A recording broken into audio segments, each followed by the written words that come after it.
Praise the lord. మన ప్రభువును రక్షకుడును లోక పాపములను మోసుకొని పోయిన దేవుని గొర్రెపిల్ల, ఆయన యొక్క రక్తము సమస్త మానవ జాతికి సాలినది, అందరి దోషములు పరిహరించినది మన యొక్క ప్రభువైన యేసు క్రీస్తు రక్తం. ఆయన యొక్క రక్తమును బట్టి సమాధానము దేశానికి అనుగ్రహింపబడునుగాక. ఆమేన్, ఆమేన్.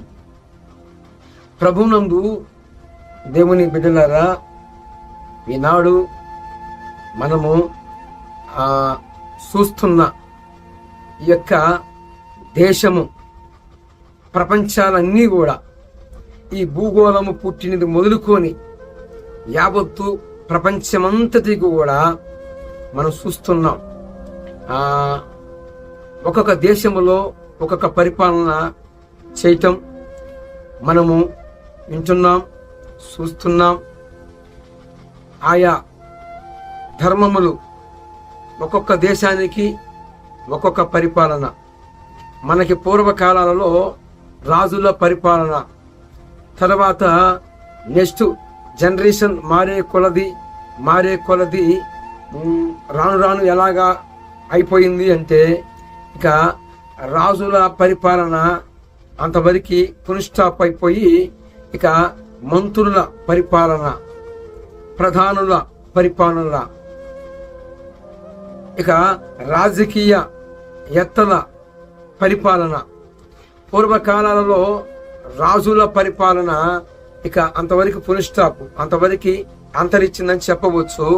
కానీ ఇప్పుడు మంత్రుల, ప్రధానుల, ఎమ్మెల్యేస్, రకరకాలైన ఇక రాజకీయంలోకి ఇక అడుగుపెట్టారు. మన యొక్క తరములోనే మనం చూస్తున్నాం. అయితే ప్రభునందు ఆయా ప్రాంతాల నుంచి, ఆయా దేశాల నుంచి సమస్త అన్ని విధాలుగా అందరినీ చూస్తున్న ప్రభు యేసుక్రీస్తు రక్తములో కడగబడిన వారు కావచ్చు, ఇంకా కడగబడాల్సిన వారు కావచ్చు, అందరూ కూడా నా హృదయపూర్వకమైన వందనాలు తెలియజేస్తూ, ఈ యొక్క మాటలు దేవుని మాటలుగా సేకరించాలని, టెక్టేజీగా తీసుకోవద్దు, సీరియస్గా తీసుకోనండి. ఎందుకంటే దేవుని మాట హృదయాలని దర్శించినప్పుడు హృదయములో ఉన్న ఆవేదనంతా కూడా తొలగిపోయింది. ముఖ్యమైన కనుముప్పు కలిగించే ఈ యొక్క సందేశం ఏంటయ్యా అంటే, ఇప్పుడు మనము చూస్తున్న ప్రపంచ దేశాలని మనం చూస్తున్నాము. ఒక్కొక్క దేశానికి ఒక్కొక్క పరిపాలన మనం చూస్తున్నాం. మనకు ముందు తరాలలో చూసుకుంటే రాజుల పరిపాలన ఉంది. ఆ రాజుల పరిపాలన అంతరించిపోయి పునఃస్టాప్ అయిపోయింది. ఇక రాను రాను ఇక ఏం పరిపాలన వచ్చిందంటే రాజకీయ ఎత్తల పరిపాలనగా మార్చబడింది. ఇక మనకు ముందు తరాలలో జరగబోయే సంభవాలని మీతో మాట్లాడాలని కొన్ని మాటలు ముచ్చటించడానికి నేను సిద్ధమై ఉన్నాను. ఏంటి అని అడిగారా? ఇప్పుడు ఒక్కొక్క దేశానికి ఒక్కొక్క పరిపాలన, ఒక్కొక్క దేశానికి ఒక్కొక్క పరిపాలన జరుగుతుంది. అయితే భవిష్యత్తులో ఇప్పుడు పార్టీలు వారీగా రకరకాల డినామినేషన్లు, రకరకాల భిన్న అభిప్రాయాలు, రకరకాలైన అనేక మనస్తత్వాలు, మనస్పర్ధలతో మరి నా పార్టీ నా పార్టీ నా పార్టీ నా పార్టీ అని ఒక్కొక్కరు ఒక్కొక్క పార్టీని వాళ్ళ గుర్తులు తెలియజేస్తాం జరుగుతుంది. ఒక్కొక్కరు వారు దేనినైతే ప్రజలకి పరిచయం చేస్తున్నారో వారి యొక్క గుర్తులు, ఒకరు అస్తం గుర్తని, మరొకరు ఫ్యాన్ గుర్తని, మరొకరు సైకిల్ గుర్తని, అలాగా వారి వారి గుర్తుల్ని తెలియజేస్తూ జరుగుతుంది.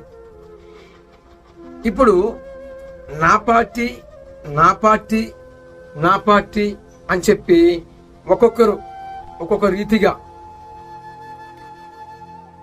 హోరాహోరుగా పోటీలుగా మరి ఏ పార్టీని గురించిన ఆ యొక్క బాధ్యతలుగా ఉన్న ఆ బాధ్యత వహిస్తున్న వారు వారి యొక్క పార్టీల గురించి ప్రసారం మొదలుపెట్టి ప్రసారం చేసుకుంటూ ఉన్నారు. ఎందుకు అంటే మా పార్టీ గెలిపించండి, మా పార్టీని గెలిపించండి అని ఎవరి పార్టీని ఎవరి తరపున నిలబడిన వాళ్ళందరూ కూడా మరి వారి పార్టీ తరపున ప్రచారం చేస్తూ ఉన్నారు. అయితే మరి మన చర్చిస్టులు కూడా మన చర్చికి కూడా వచ్చి అనేక పార్టీలు కలిగిన వాళ్ళందరూ కూడా మరి మన చర్చికి కూడా వచ్చి వారి యొక్క విన్నపములు తెలియజేస్తాం కాకుండా దేవుని యొక్క బ్లెస్సింగ్ తీసుకొని వెళుతున్న పరిస్థితులు మనం చూస్తున్నాం. అయితే ఇప్పుడు ఈ పార్టీలన్నీ కూడా రానున్న రోజుల్లో మరి నాకు తెలిసి కొద్ది రోజుల్లోనేనండి బైబిల్ ఇచ్చిన సాక్ష్యాన్ని బట్టి పరిశుద్ధ గ్రంథమైన బైబిల్లో చెప్పబడిన ప్రతి మాట నెరవేర్పు మనం చూస్తున్నాం.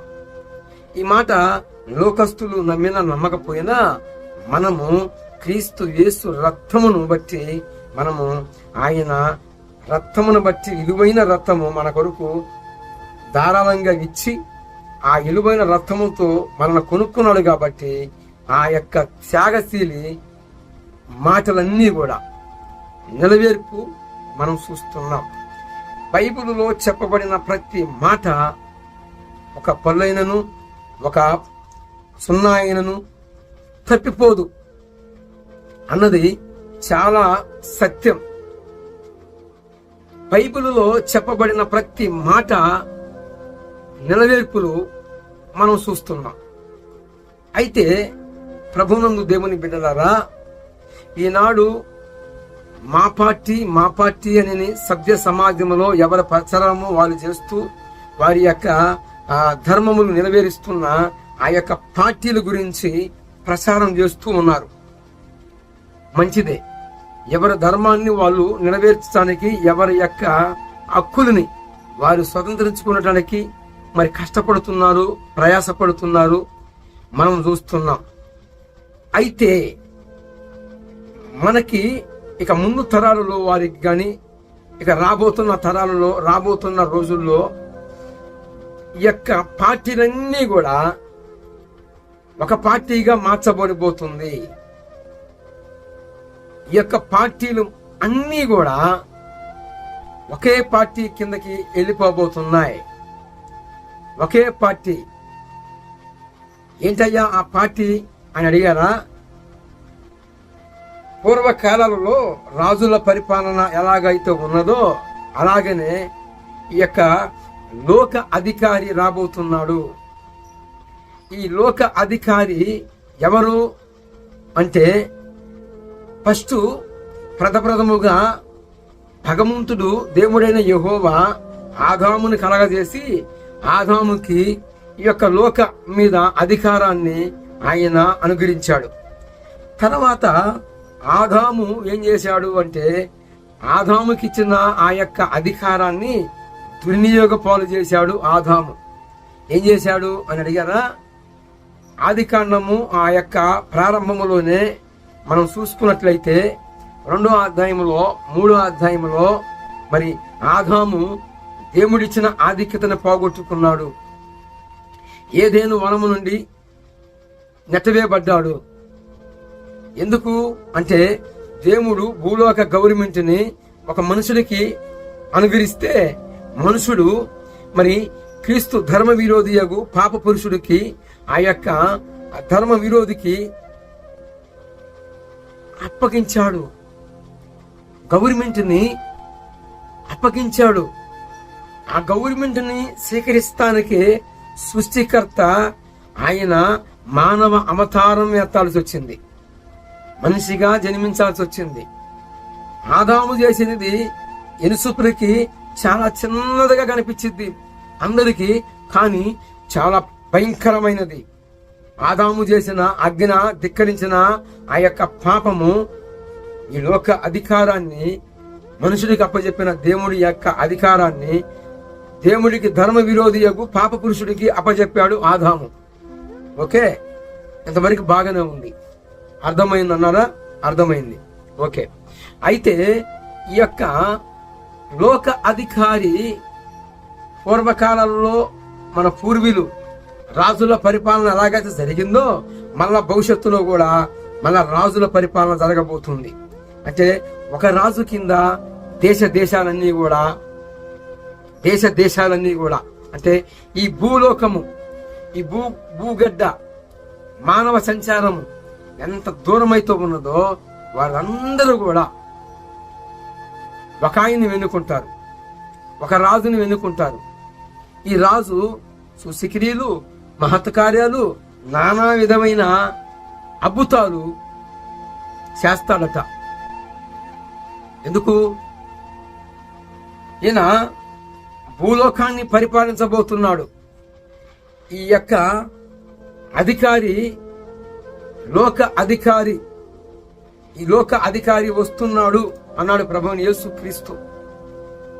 ఈ లోక అధికారి అని ఎందుకు చెప్పాడు అంటే, ఆదాముడు ఈ యొక్క మనుషుడికి ఇచ్చిన ఆధిక్యతని, గవర్నమెంట్ని, భూలోకమును స్వతంత్రించుకోవాలి, భూమిని మీద మరి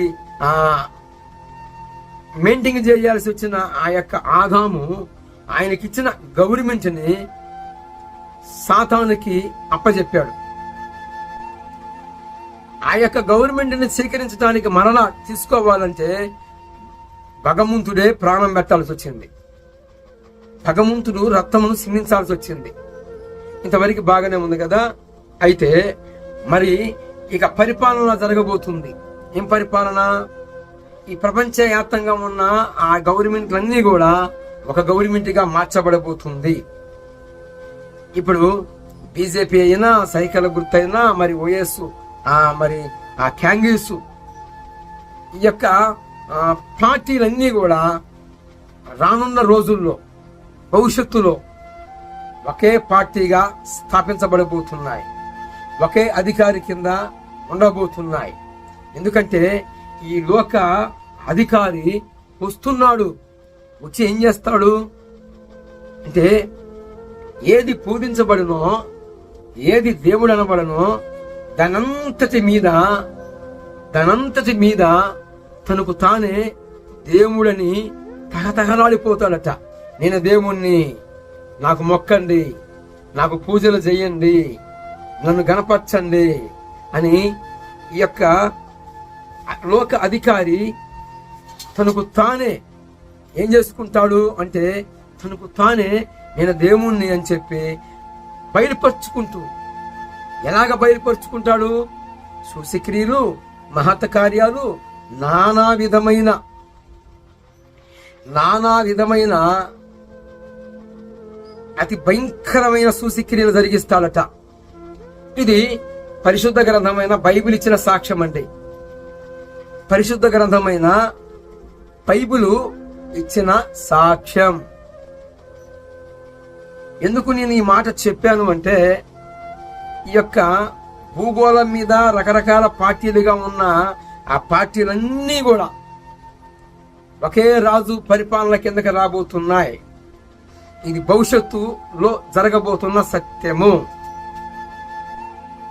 ఆ రాజు, ఈ యొక్క రాజు పరిపాలనలో అతి భయంకరమైన అన్యాయాలు, రుచులు చూడబోతున్నారు. ఈ యొక్క పరిపాలనలో మరి ఇశ్రాయేలు ప్రజలు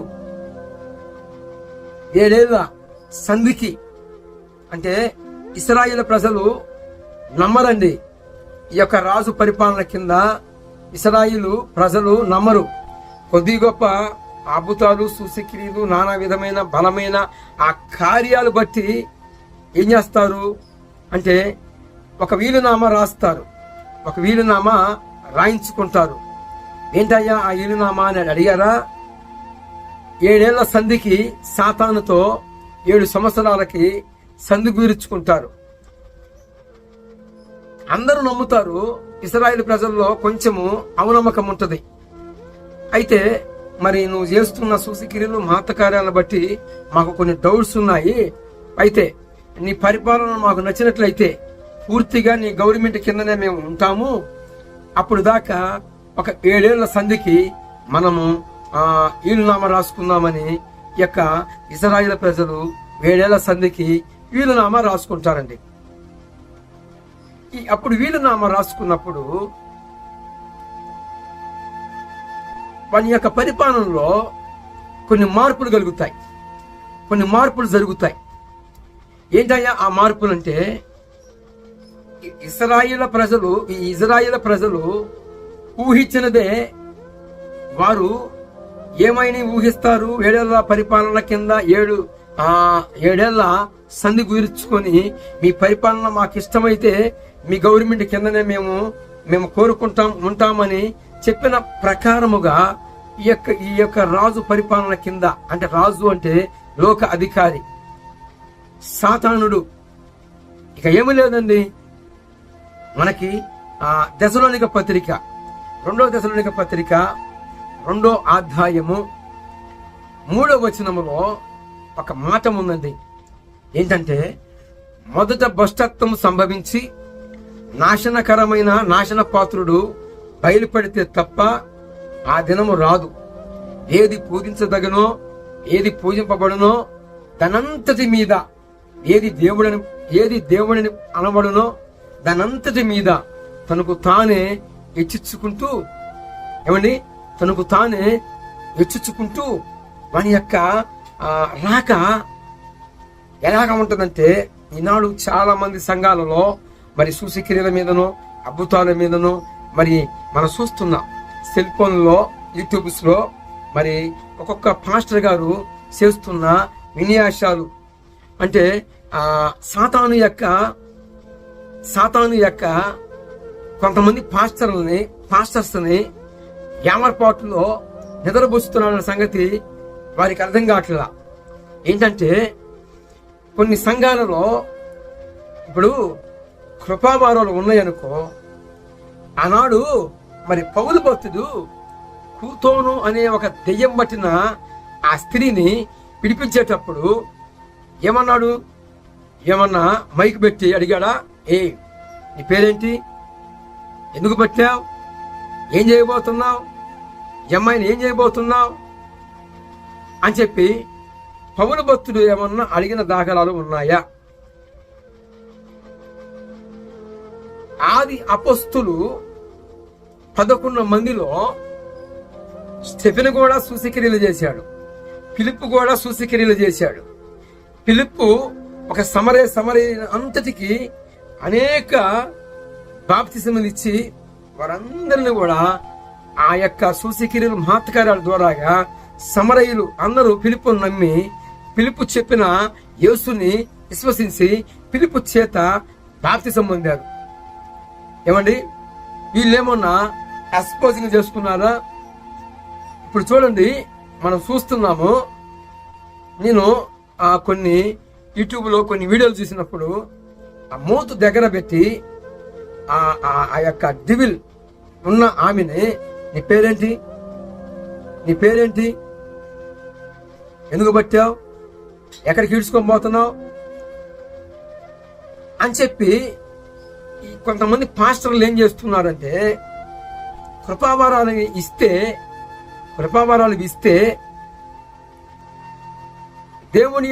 దేవుని నామాన్ని మహిమపరిచి, మరి ఆనాడు పౌలు భక్తుడు గాని, ఫిలిప్పు గాని, స్టెఫెను గాని, పేతురు గాని, యోహాను పేతురు శృంగారం అనే దేవాలయం దగ్గర మరి నడిచి వెళ్ళేటప్పుడు పుట్టినది మునుకొని ఒక కుంటివాడిని, మాకు కలిగిన నామములో నువ్వు లెగిసి నడవమన్నప్పుడు ఆ కుంటివాడు నడిచాడు. అక్కడ ఏమన్నా ఎక్స్పోజింగ్ యోహాను గాని పేతురు గాని ఏమన్నా కనిపించిందా? ఈనాడు చూడండి దేవుని బిడ్డలారా, ఈనాడు యొక్క కొందరు పాస్టర్లని సాతానుడు యామరపాటు చేస్తున్నాడు, నిద్రబుచ్చుతున్నాడు. ఎందుకంటే సూచక్రియ మహత్కార్యాలు అద్భుతాలు ఆనాడు ఫిలిప్పుకి మాత్రమే కాదు, ఆనాడు పౌలు భక్తుడికే కాదు, యేసు ప్రభు వారు నిన్న నేడు నిరంతరము ఏకరీతిగా ఉన్నాడు. సజీవుడు ఆయన కార్యాలు ఆనాడు ఆ తరానికే కాదు, మన తరానికే కాదు, మన ముందు తరాలకు కూడా యేసు ప్రభు నామము సారినది. తప్పకుండా సూచక్రియలు మహత్కార్యాలు జరుగుతూనే ఉన్నాయి. ఇప్పటికీ ఎన్నో అద్భుతాలు. బోన్ క్యాన్సర్ ఉన్న వారికి స్వస్థత కలిగింది. మరి HIV ఉన్నవారు, ఎయిడ్స్ ఉన్నవారు, అనేక రకాలైన బోన్ క్యాన్సరు, లంగ్స్ క్యాన్సరు, ఇంకా అనేక రకాలైన వ్యాధులు, దీర్ఘ వ్యాధులుగా ఉన్నవారు, షుగరు, బ్లడ్ లో షుగర్ ఉన్నవారు కూడా స్వస్థతలు కలిగాయి. అయితే వీటన్నిటిని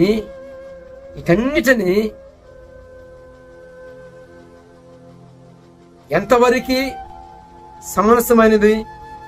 దేవుని యొక్క నామాన్ని గణపరచబడాలి. కానీ ఇప్పుడు వీళ్ళు ఎలాగ ఏమరపాటుగా నిద్రపోతున్నారని ఎందుకన్నానంటే, ఈ సీపిచ్చి నువ్వెక్కడ పుట్టావు, నువ్వెక్కడ పట్టావు, ఎక్కడికి ఈడ్చుకొని పోతున్నావు అనేది ఆర్గ్యుమెంట్ అవసరం లేదు. ఎందుకంటే పౌలు భక్తుడు కూతోను స్త్రీ, ఆ యొక్క దెయ్యము ఆ చిన్నదాన్ని కొట్టినప్పుడు వెంటనే అన్నాడు, ఏ అపవిత్రాత్మ సాతానా, ఆ బిడ్డను విడిచిపెట్టి వెళ్ళిపో అని గద్దించినప్పుడు ఆ బిడ్డని విలవిలలాడించి వెళ్ళిపోయింది. పౌలు మేలు చేస్తే ఆ యొక్క సంపాదించుకునే ఆమె కొందరిని సైనికుల్ని పిలిపించి నా నోటికాడ జీవనాన్ని తీసేశాడు అని చెప్పి పౌలుని శీలని వీరిరుగురిని మరి చెరసాల పాలు చేసింది.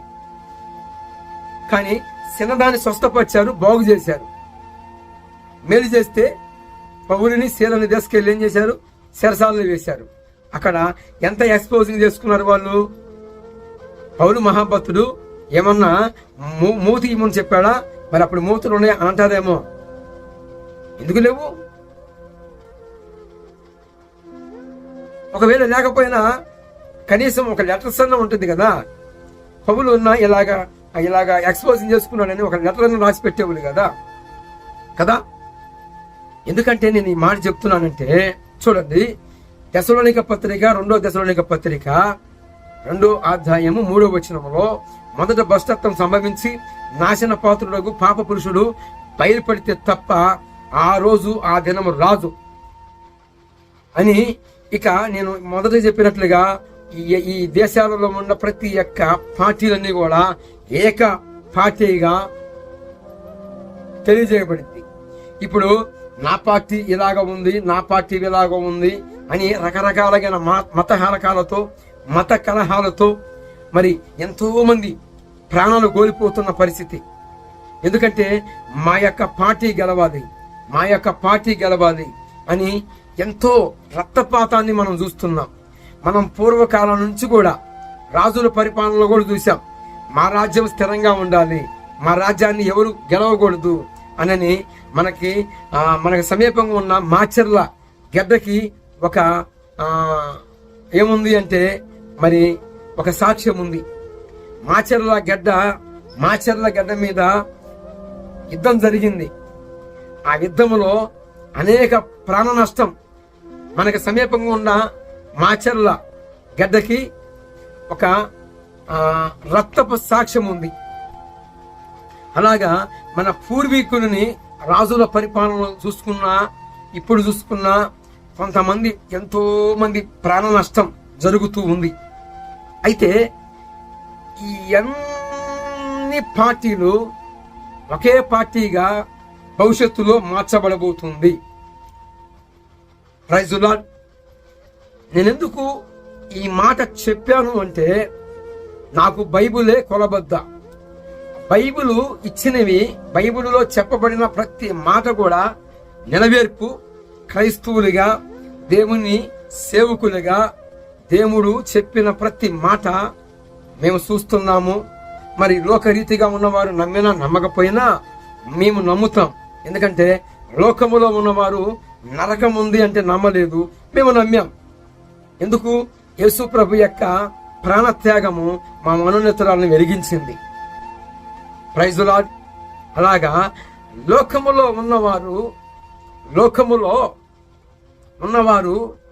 నిజాన్ని నమ్మలేదు, అబద్ధాన్ని నమ్మారు.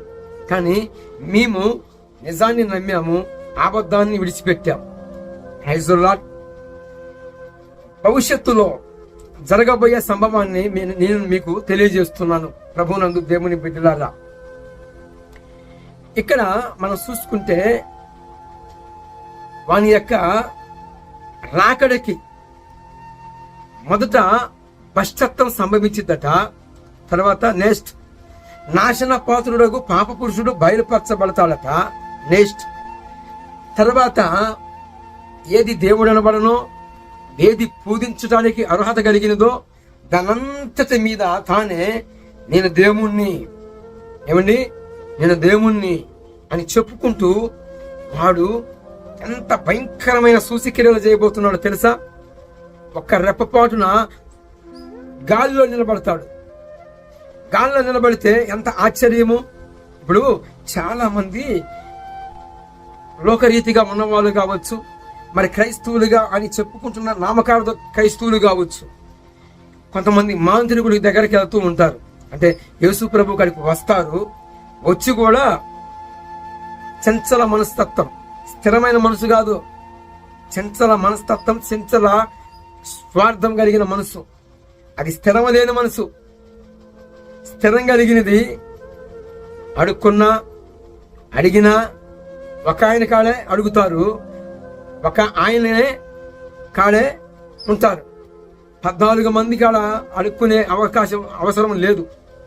ఎందుకంటే అడుక్కున్నా, మనల్ని ముంచినా, మనల్ని తేల్చినా, మనల్ని ముంచినా, ఆఖరికి మనల్ని పిలుచుకున్నా మనం ఎక్కడికి వెళతాం? ప్రభువైన యేసుక్రీస్తు యొక్క స్థానానికి చేర్చబడతాం. అయితే కొందరు నామకార్థ భక్తులు, నామకార్థ క్రైస్తవులు ఏం చేస్తారు అంటే యేసు ప్రభు దగ్గరికి వస్తున్నట్టే ఉంటారు, మరలా లోకంలోకి వెళ్ళిపోతారు, మరలా మాంత్రిక ఇజల కాడికి వెళ్ళిపోతారు. ఏమండి, ఒక మనుషుడి యొక్క మాంత్రిక శక్తి గొప్పదా? అసలు మనుషుని నిర్మించిన దైవ శక్తి గొప్పదా? సరే, దీని ఇంతవరకు పక్కన ఉంచితే ఇక్కడ మనం చూసుకుంటే ఈయన యొక్క రాకడికి అనేకమైన సూచక్రియలు మాతకాలు జరిగిస్తాడట. అంత మాత్రమే కాదండి, ఏది దేవుడిని బలనో, ఏది పూజించదగునో దానంతటి మీద నేనే దేవుణ్ణని హెచ్చించుకుంటాడట, బయలుపరుచుకుంటూ ఉంటాడట. అందుకండి ఇప్పుడు కొందరు పాస్టర్లు, సేవకులు మూతులు పెట్టి, నీ పేరేంటి, ఎక్కడ పట్టావు, ఎలా పట్టావు, ఏం చేయబోతున్నావు అనేది తెగ అడుగుతూ ఉన్నారు. ఏమండి, సంఘములో ఉన్న వ్యక్తులకి ప్రజలకి ఒక దైవజనుడు ఏమి నేర్పిస్తున్నాడు అంటే సూచక్రియల మీద బేస్మెట్ వేస్తున్నాడు. ఆ సూచక్రియల మీద వేసిన బేస్మెట్ ఏమన్నా ఉంటుందండి? ఏమండి, సూచక్రియల మీద వేసే బేస్మట్టము ఉండదు. అదేమైద్ది? ఒక రోజుకు కూలిపోయిద్ది. ఎందుకు కూలిపోయిద్ది అంటే ఇక్కడ మనుషులు సైకాలజీ, అంటే ఒక విశ్వాసులు యొక్క సైకాలజీ ఎలాగుంటుందంటే అప్పుడే ఆకాశానికి ఎత్తిపడతారు, అప్పుడే ఆకాశానికి ఎత్తిపట్టిన వారు వెంటనే ఆకాశం నుంచి కింద పడేస్తారు. మనుషుల సైకాలజీ. యేసు ప్రభు వారిని మొదట గణపరిచారా లేదా? తర్వాత రాళ్ళు రుబ్బి యేసుని సిలువ వేయండి అని రోధించారు. మళ్ళీ అదే ప్రజలు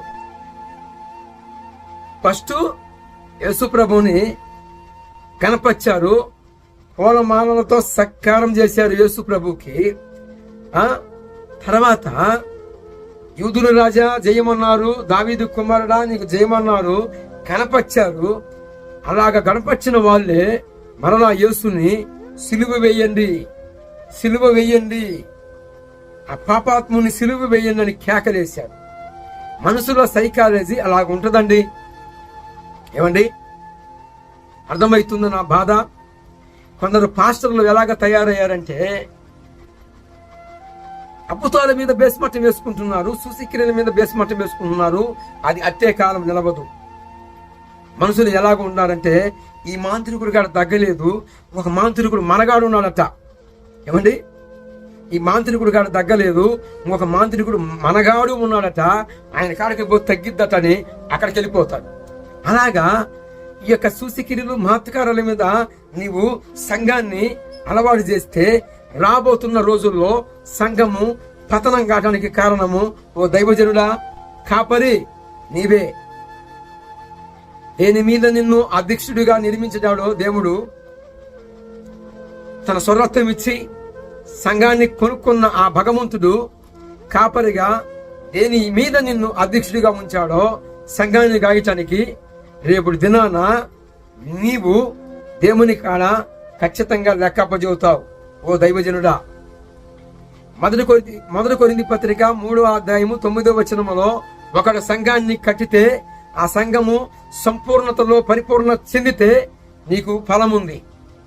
ఒకని సంఘము కట్టకపోతే ఆ సంఘము పతనమైపోతే అయితే వానికి ఏమి ఇవ్వబడదు.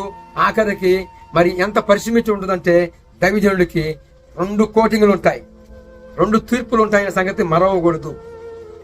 ఓ దైవజనుడా, ఓ కాపరి, నీవు సుశిక్రియల మీద నీ సంఘాన్ని నడిపిస్తున్నావా? అద్భుతాల మీదనే నీ సంఘస్థులకి నేర్పిస్తున్నావా? అలాగైతే జాగ్రత్త, సాతానుడు నిన్ను మోసం చేస్తున్నాడు, నిన్ను నిద్రబూస్తున్నాడు. రెండవ దశలోనిక పత్రిక 2వ అధ్యాయము 3వ వచనం కానించి మనం మొదలు పెట్టుకుంటే ఇక 7వ వచనం వరకు వాని సంతకాలమున అనగా 6వ వచనములో వాని సొంత కాలమందు అపవాదికి ఒక టైం చెప్పాడు దేవుడు. వాని సొంత కాలమందు అపవాది బయలుపరచబడేవాళ్ళను.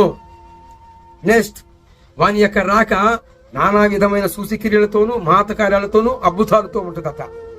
ఈనాడు నీవు అద్భుతాల మీద వేసినట్లయితే నీ సంఘము అట్టే కాలం ఉండదు, కూలిపోయింది. అద్భుతము లేదని చెప్పట్లా. నేను ప్రార్థించగా ఎంతో మందికి కృప చూపాడు, స్వస్థపరిచాడు. దేవుడు నమ్మదగిన వాడు. ఆయన కృప ఎంబడి కృప అనుగ్రహించి ఈ శూన్యములో సృష్టిని చేసిన వాడు మనకు తోడుగా ఉన్నాడు. కానీ అద్భుతాల మీద కాదు వేయాల్సింది, శ్రమ అనే అనుభవం మీద, శ్రమ అనే పాఠాలు నీ యొక్క పిల్లలకి నేర్పిస్తే శ్రమలో నుంచి సంఘము శోధించబడిన తర్వాత సువర్ణంగా మార్చబడిద్దని పేతురు రాసిన పత్రిక 1వ అధ్యాయము 6వ వచనములో ఉన్న ప్రకారముగా నానా విధమైన శోధనల చేత కొద్ది కాలమున మీరు శ్రమ పడాలి. తరువాత మెప్పు, మహిమ, ఘనత సర్వము సమస్తము మీకే కలుగుతాయి.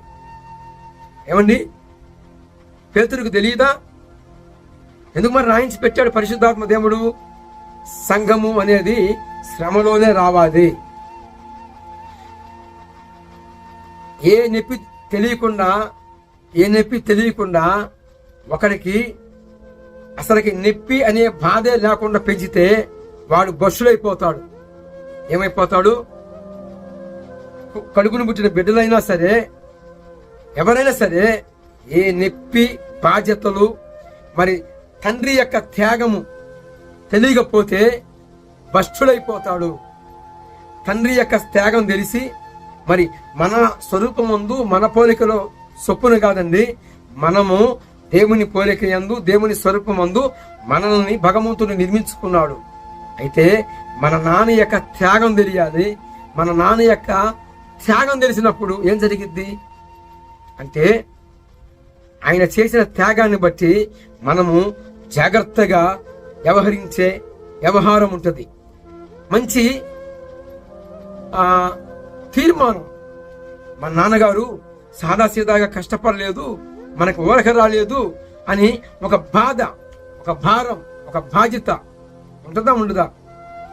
అలాగనే ఒక తండ్రి కొడుకులని మీకు చూపిస్తే తెలిసిద్దని ఇలాగ చెప్పాను. వాస్తవంగా సంఘము కూడా శ్రమలో నుంచి తీయబడితే ఏమండి, మనకు ముందున్న పౌలన్న కావచ్చు, పేతురన్న కావచ్చు. పేతురు గారు తలకిందులుగా సిరివేయబడ్డాడు. పౌలు భక్తుడు సిరిత్యాగమే చేసిచ్చాడు. ఏమండి, వారికంటే గొప్ప వాళ్ళమా మనము? సంఘాన్ని శ్రమలో పెంచాలి. సంఘము శ్రమలోనే నెగ్గుదేనాలి. శోధింపబడిన తర్వాత సువర్ణంగా మార్చబడతాను అని యోబు చెప్పిన ప్రకారముగా శోధనలో సంఘము బలముగా బలాన్ని స్వతంత్రించుకుంటుంది. కాబట్టి నానా విధమైన సూచక్రియలతోనూ మహత్ కార్యాలతో మరి వాటిని నమ్మే వాళ్ళందరూ కూడా ఏమైపోతారు? సాతాను చేతికి చిక్కబడతారు. సాతాను చేతికి చిక్కబడతారు. ప్రియ సహోదరి సహోదరులారా, నీవు సూచక్రియలు వేస్తున్నావు, నీవు అద్భుతాల మీద కడుతున్నావు నీ సంఘాన్ని. వీళ్ళందరూ కూడా ఒక రోజున నిన్ను నిర్దాక్షిణ్యంగా నెట్టివేసి మరి వాడొస్తున్నాడు, ఈ లోక అధికారి. ఒకే పరిపాలన, ఒకే గవర్నమెంట్ జరగబోతుంది సుమి. అందుకే ఇప్పుడున్న పార్టీలన్నీ కూడా ఆనాడు ఒక పార్టీగా మార్చబడింది. ఆ పార్టీ ఏ పార్టీ అంటే సాతాను పార్టీ. సాతాను గవర్నమెంట్ కింద ఈ ప్రపంచమంతా కూడా ఉండబోతుంది. మరి నీవు నేను ఉంటాను అంటే నిజమైన క్రైస్తవులు, నిజమైన దేవుని ప్రజలు, దేవుని యొక్క రక్తముతో ఇలువ పెట్టి కొనబడిన వారందరూ కూడా ఆ గవర్నమెంట్ని బెదిరిస్తారు. అవసరమైతే చచ్చిపోతానికి సిద్ధమవుతారు కానీ, అవసరమైతే పస్తుంటానికి సిద్ధమవుతారు కానీ, కరువులో వేలియా వలె కాకోగలముల చేత పోషింపబడతాం కానీ 3.5 సంవత్సరములకి పరిపాలనకి ఆ గవర్నమెంట్ కింద సూచక్రియలు మహత్కార్యాల మీద ఆధారపడ్డ వాళ్ళందరూ కూడా ఆ గవర్నమెంట్ని ఎన్నుకుంటారు. ఎన్నుకొని ఏం చేస్తారు? ఆ యొక్క సాతాను గవర్నమెంట్కి పట్టా కడతారు. ఎందుకంటే ఈ సూచక్రియలు మహత్కార్యాల మీద ఆధారపడ్డ వాళ్ళందరూ ఏం చేస్తారు? మరి ఇప్పుడున్న పాస్టర్ల కంటే అతను ఏం చేస్తాడు? ఆ యొక్క సాతానుడు ఈ లోక అధికారి అతి భయంకరమైన సూచక్రియలు చేస్తాడండి. కళ్ళ ముందరనే ఒక బొమ్మని చేసి బొమ్మతో మాట్లాడిస్తాడు. అది అద్భుతం కదా.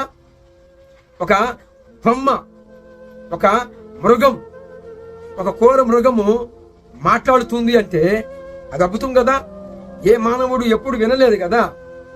మరి వినలేని దాన్ని చేసి చూపించినప్పుడే ఈ యొక్క మైండ్ సెట్ ఎలాగ ఉంటుంది? ఇంకా అమ్మో ఈయనే దేవుడు, ఈయనే భగవంతుడు అన్నట్లు వాడు అంటాడు, నేనే మీరు ఎతుకుతున్న క్రీస్తుని అంటాడు. ఆ నజరేయుని నేనే అంటాడు. చూడండి నా చేతుల్లో గాయాలు అంటాడు. ఇప్పుడు ఒరిజినల్ నోట్ ఉంది, డూప్లికేట్ నోట్ ఉంది. రెండు ఎంతో పరిశీలిస్తే తప్ప గుర్తుపట్టడం కష్టం. ఇప్పుడు 2 నోట్లు ఉన్నాయండి. ఒకటి ఒరిజినల్ నోటు, ఒకటి డూప్లికేట్. డూప్లికేట్ కూడా ఎలా కనపడుద్ది? ఒరిజినల్గా కనపడుద్ది. అవునా? ఈ ఒరిజినల్ని డూప్లికేట్ని గుర్తుపట్టాలి అంటే ఎంతో పరిశోధన చేయాలి. పరిశోధన చేస్తేనే నిజమైన నాణ్యత బయటకు వచ్చింది. అలాగనే ఈ యొక్క సాతానుడు నానాక విధమైన సూచక్రియలతోనూ మహత్కార్యాలతోనూ అద్భుతాలతోనూ ఈ యొక్క లోకాన్ని, ఈ యొక్క లోక అధికారాన్ని వాడు చేదెక్కించుకొని ఇప్పుడు దాకా ఉంటున్న ఈ యొక్క దేవాలయాలని, పూజలని అన్నిటినీ వాడు ఆపించేస్తాడు. ఆపించేసి ఇక్కడ అంటాడు,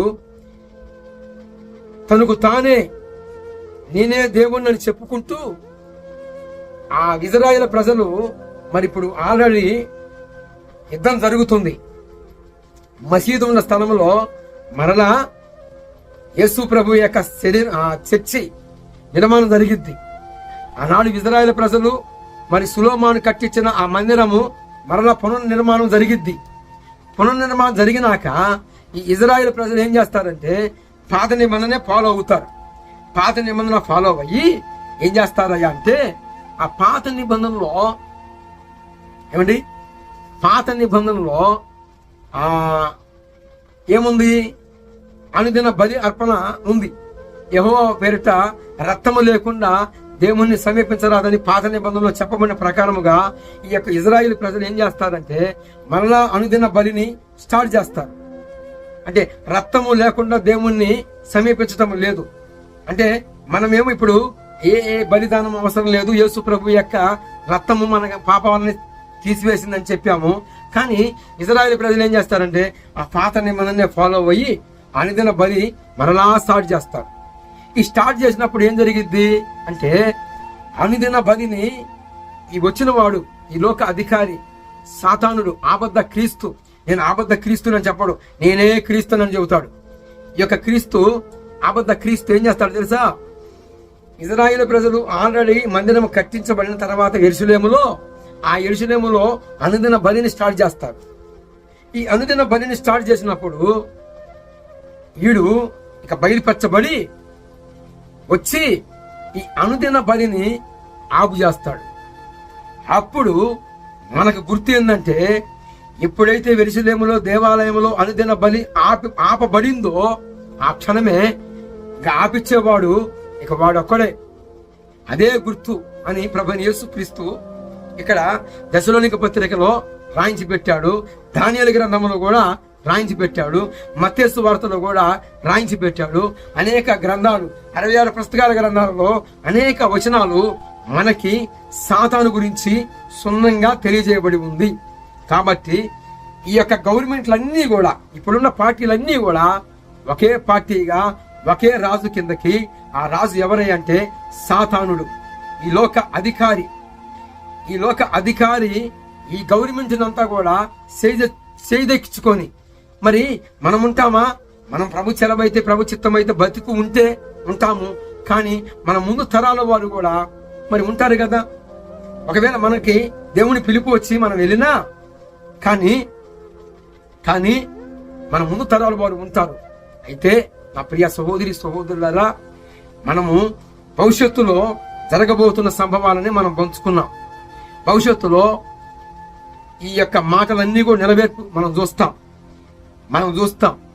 బైబిల్ అబద్ధం చెప్పదు. బైబిల్లో చెప్పబడినవన్నీ కూడా నెరవేర్చబడుతున్నాయి. బైబిల్లో యెరూషలేములో మళ్ళా దేవాలయం కట్టబడిద్దని చెప్పబడింది, యుద్ధం జరిగిద్దని చెప్పబడి ఉంది. ఇప్పుడు ఆల్రెడీ యుద్ధం జరుగుతుంది.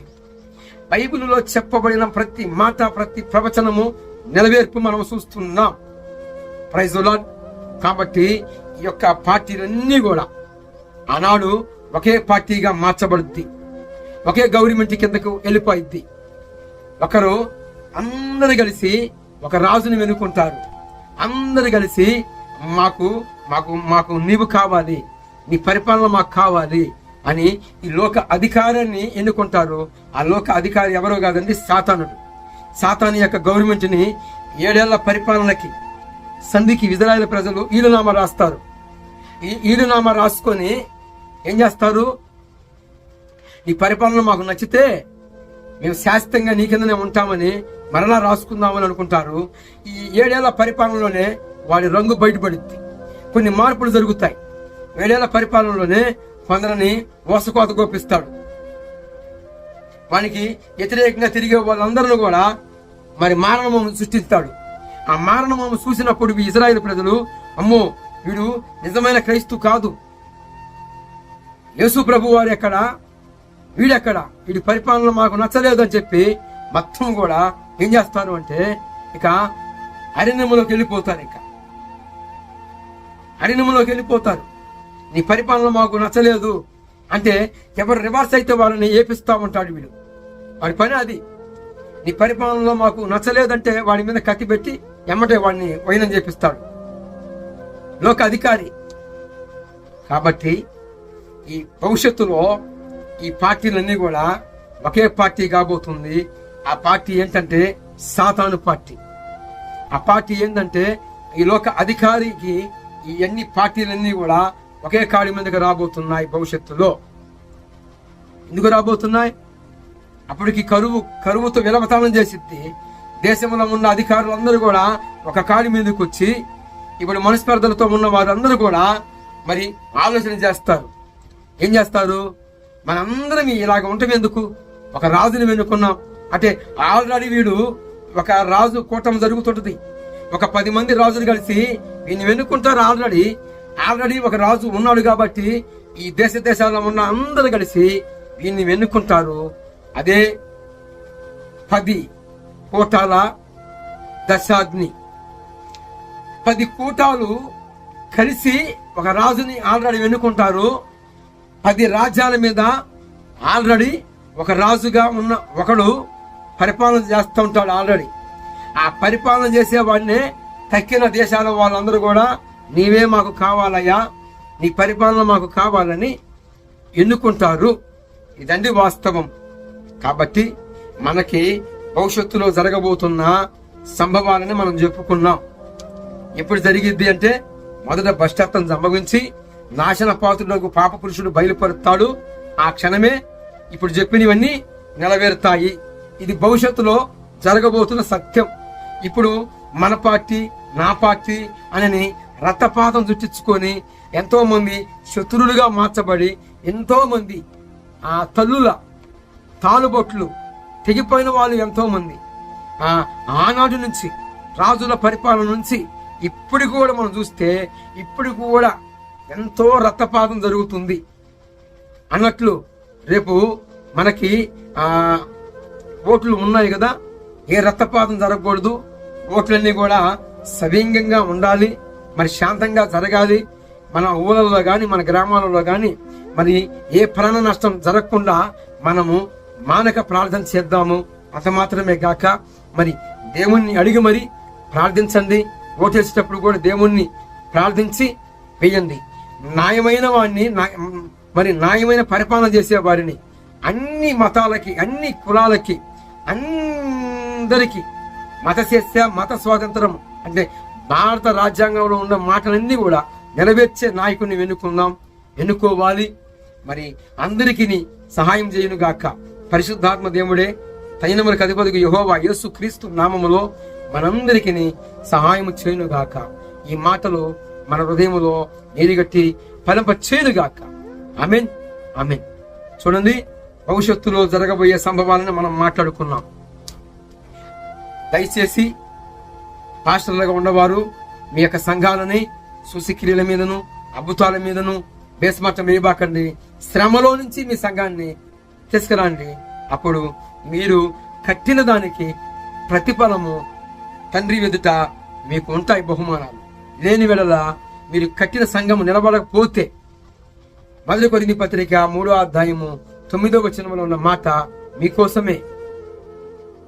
కాబట్టి ఒకడు సంఘమును కడితే దాని ఫలము అగ్ని చేత కేటపరచబడిద్దట.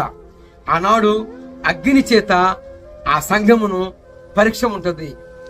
అగ్నే ఆ రోజు పరీక్షించిద్దట అగ్ని చేత. అగ్నికి మరి ఏది నిలబడిద్ది అంటే, బంగారానికి ఎంత అయితే అవసరమో అంతనే సెగ చూపిస్తాడు, కానీ ఎక్కువ పెడితే మాడిపోద్ది. కాబట్టి కొన్ని వస్తువులు చెప్పబడ్డాయి.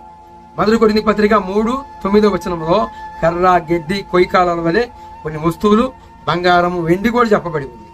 కాబట్టి ఇవన్నీ కూడా సంఘానికి సాదృశ్యం.